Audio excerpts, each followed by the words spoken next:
अमरनाथ गुफा के बारे में आपको ऐसी जानकारी देने जा रहे हैं जो आपने शायद ही सुनी होगी।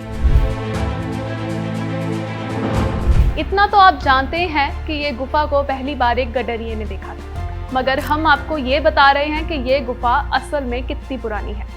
मान्यता है कि कश्मीर घाटी में राजा दक्ष और ऋषि कश्यप और उनके पुत्र रहते थे। पौराणिक मान्यता है कि एक बार घाटी में इतनी बारिश और बाढ़ आई कि घाटी ने बड़ी झील का रूप ले लिया। तब ऋषि कश्यप ने इस पानी को अनेक नदियों और छोटे छोटे जल स्रोतों के जरिए घाटी से निकाला। इस दौरान भृगु ऋषि वहां से गुजरे, तब उन्होंने हिमालय की पर्वत श्रृंखलाओं में सबसे पहले अमरनाथ की पवित्र गुफा और बर्फ के शिवलिंग को देखा। मान्यता है कि तब से ये स्थान शिव आराधना और यात्रा का देवस्थान बन गया, क्योंकि यहाँ भगवान शिव ने तपस्या की। वहीं पुरातत्व विभाग वाले अमरनाथ गुफा को 5000 वर्ष पुराना मानते हैं, अर्थात महाभारत काल में ये गुफा थी।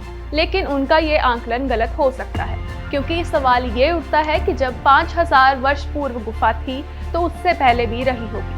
हिमालय के प्राचीन पहाड़ों को लाखों वर्ष पुराना माना जाता है। उनमें कोई गुफा बनाई गई होगी तो वह हिम युग के दौरान ही बनी होगी, अर्थात आज से 12 से 13,000 साल पहले। वैसे तो अमरनाथ की यात्रा महाभारत के काल से ही की जा रही है। बौद्ध काल में भी इस मार्ग पर यात्रा के प्रमाण मिलते हैं। इसके बाद ईसा पूर्व लिखी गई कलहन की राज तिरंगनी तरंग द्वितीय में उल्लेख मिलता है कि कश्मीर के राजा सामदिम शिव भक्त थे और वे पहलगाम के वनों में स्थित बर्फ के शिवलिंग की पूजा करने जाते थे। इस उल्लेख से पता चलता है कि ये तीर्थ यात्रा कितनी पुरानी है। भृंगेश संहिता, नीलमंत पुराण, कलहन की राज तिरंगनी आदि में अमरनाथ तीर्थ का बराबर उल्लेख मिलता है। वहीं घाटी में लोग कहते हैं कि अमरनाथ गुफा की खोज बूटा मलिक ने की थी। ये शख्स अपनी भेड़ बकरी को उस जगह चरा रहा था। उसी समय बूटा की मुलाकात एक साधु से हुई।